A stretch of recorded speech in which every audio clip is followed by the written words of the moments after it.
And now I want to show you something called a modifier. Now basically a modifier is a edit of a basic shape or anything you make that that changes its basic structure. Now the easiest way I can think of showing this is by a cylinder. So I'll make a small cylinder inside the area.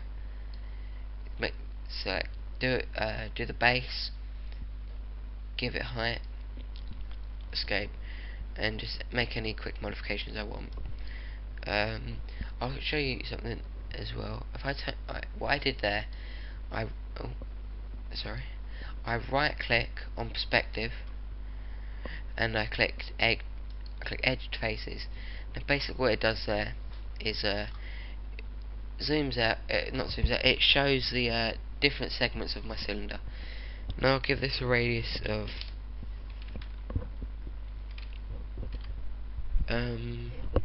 let's give this a radius of 10. We'll give it a height of 65. Oh no, that's 35. 65. Height segments, we'll give it 10, and you'll see why in a minute. And cap segments, it doesn't need any. Well, I won't be using any. But if I do want to give it cap segments, I just type in 15, and you notice there's segments in the top that are different to the ones in here. Now I'll change that back to 1. Now, a modifier, like I said, is an edit of a basic structure of a shape or a piece of geometry. So what I want to do is add something that will bend this cylinder at, I say, a 90-degree angle. So what I do, I go to modifiers, parametric deformers, and click bend. Now you'll notice that it now says bend in here. Now this area is referred to as a stack, and basically it will stack up any edits you make to a basic shape, or any shape for that matter. Now the stack is very important when you get into any type of modelling, whether you're doing very basic stuff or you're getting into wide scale character animation, well, character modelling anyway. Because the stack can get very big, you can do things to it, and you can make edits to how your work gets presented. I'll show you that later on, but first of all I want to just make note that you see bend here, and basically that just means that it's on top of the cylinder, which means that the bend applies to the cylinder.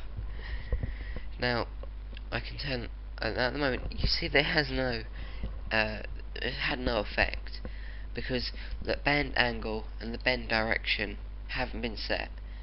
So basically it's a modifier that isn't modifying. So like I said, I want to get it at 90 degrees, so I'll set the angle at 90. You don't need to put the symbol in. I don't think it will recognise that. I haven't tried, but I don't recommend you just put 90 in. Hit enter, and you'll see I have a perfect 90-degree angle. Let's check that. Yep, perfect 90-degree angle. Now that is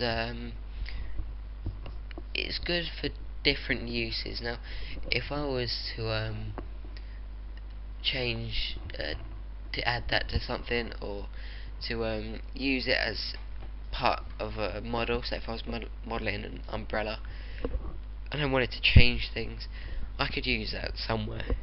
But at least you know how to do it, and you will find different uses for it. Again, I strongly recommend you have a play around. A play around is the only way I can put it, really, and experiment with different things. It's the only way that you can get more confident using these tools. Now you notice there's a little light bulb at the bend, and that means now if I click that light bulb, see the light bulb goes out, so you can't see exactly what the bend is going to do, but you still see you have an outline there. Now if I click this thing called show end end result toggle on and off. Now if I toggle, if I toggle that off, I still have a bend there. If you can see it in the stack, and it's fully working. But I've turned the results off now. So basically, it won't show any edits that I've made past the basic structure of the shape.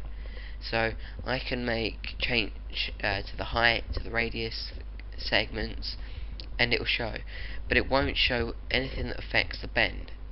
So if I turn that back on, I have the bend. Now, once you have a bend, the bend isn't another shape. It reflects what's happening in the cylinder, plus plus changes what's on the cylinder. So if I was to change the height of this cylinder to say 10, you'll notice that the bend also changes. I change that back to 65, it changes again. So any edits you make into the cylinder will affect your bend. So I recommend you you keep an eye out for that, because you don't want to get quite far in and have to redo something because you've made you put more modifiers on, which are going to change everything. So I recommend you just carefully go through one thing at a time, especially for the beginning 3D modelers. Next thing I'm going to show you is adding another modifier.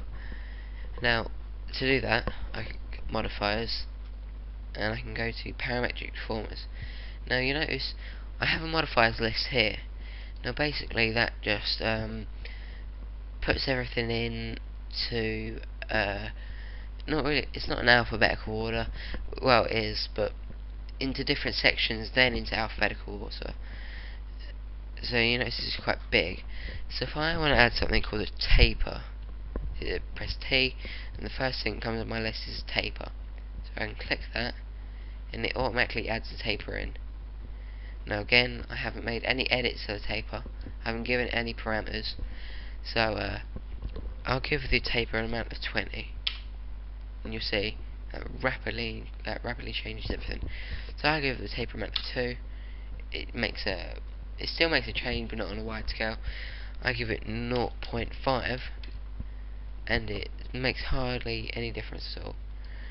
So I'll change that. I'll change that to I'll give it a 1, and the curve will give that a 1 as well. So you'll notice that I can change the taper axis, so I can change it around the x-axis and the primary, the y-axis and the z-axis. I can turn the taper off, and you still see the outline, and the same with the bend. That's what a taper would look like on a cylinder without the bend, and that's what a bend would look like on a cylinder without the taper. It's definitely good to know these basic things, because you'll find that you'll find that knowing this information won't leave you in a situation where you think that you want to learn something but you don't know where to begin, which is hopefully how this tutorial is going to help you with. Next thing I'm going to show you is something called edit mesh. Now this is probably a bit more advanced than beginners, but I think I should show you this to get you introduced, get you some more information on the stack, and get you introduced to a bit more some more advanced basic editing, if you sort of understand what I'm saying. We're going to make another cylinder. Let me select it. Again, doesn't matter how it's set out. Exit out of that. Go to the modifiers list. Modify panel. Give it a radius of. I'll give this a radius of 15 this time. Give it a height of 70. I'll turn on edged faces again. because like, you notice I reset, so edged faces isn't turned on by default. I'll give it height segments of 6. Now I'm going to make this no I'm not I'm going to use modifiers, mesh editing, and go to edit mesh. And you'll see here it's come up in the into the stack. Now basically what I did there is, instead of having to edit the whole cylinder as a group, I can now select the cylinder as different sections. Now what I'm going to do is select the cylinder by its vertices. So I click here on the vertex button, and you'll notice on this panel I can you notice here I can see a lot of you can see the vertices of the cylinder. Now if I wanted to make a bend on the top section of this cylinder. Now when we were making bends on the cylinder, it was bending straight from the middle. Now we just want it on the top, so I'm going to select the top 3, having this, the select object tool selected, use my left mouse button and lasso the top 3. You notice they go red. Now all I do, modifiers, parametric deformers, bend.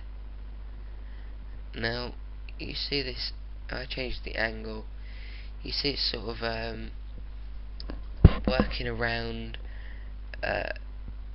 it's working around the middle vertex.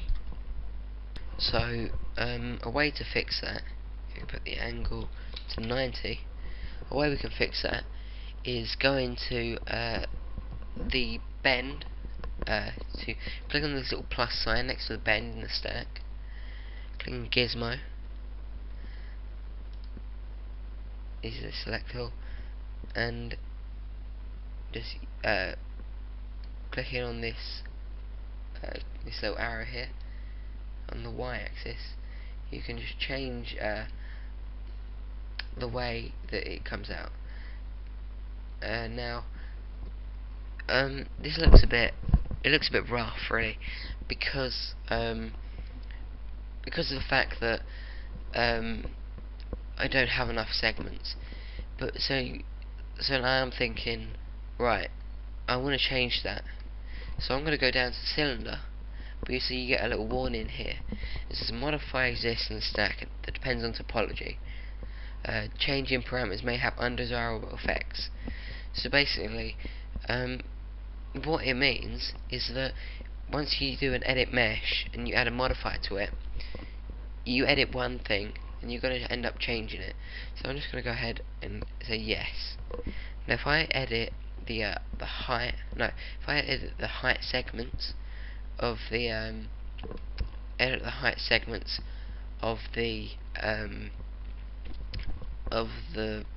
cylinder, sorry, there's gonna be some edits made because I'm adding more segments on top of what I already had selected. And I go back to 6 and I get the way I had it, but I add any more height segments and I get an undesirable effect. So this is something you need to keep an eye out for,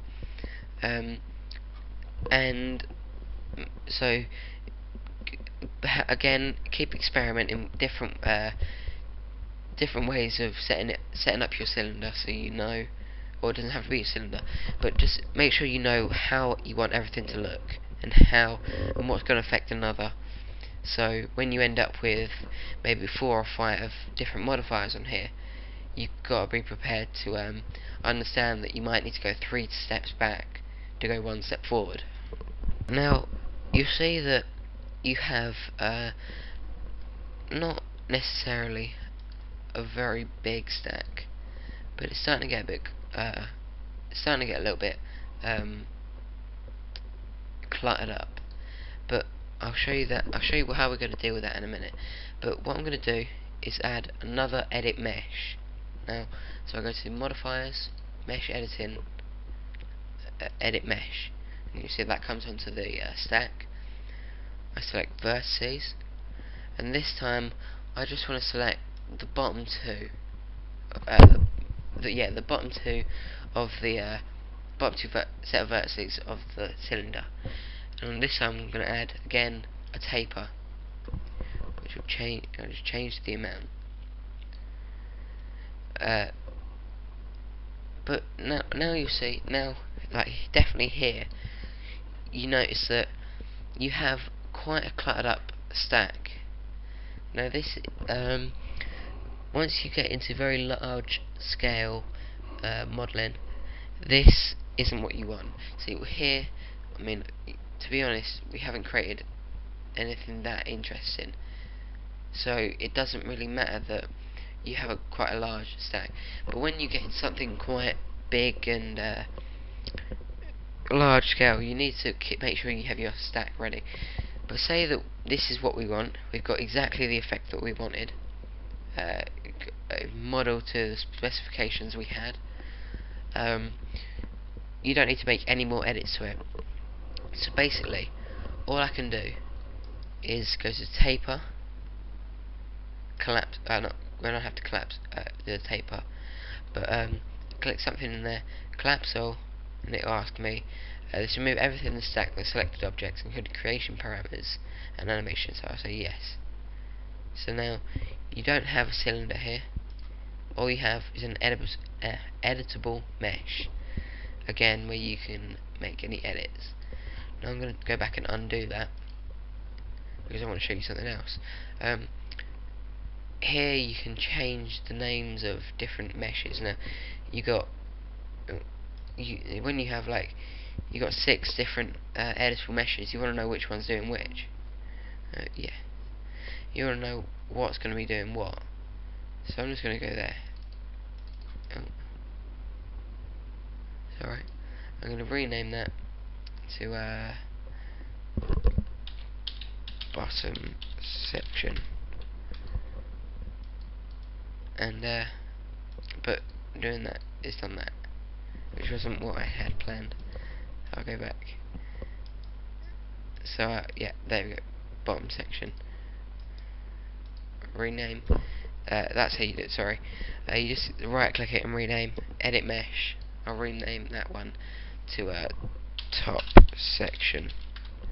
Don't click on it. Sorry, my mistake.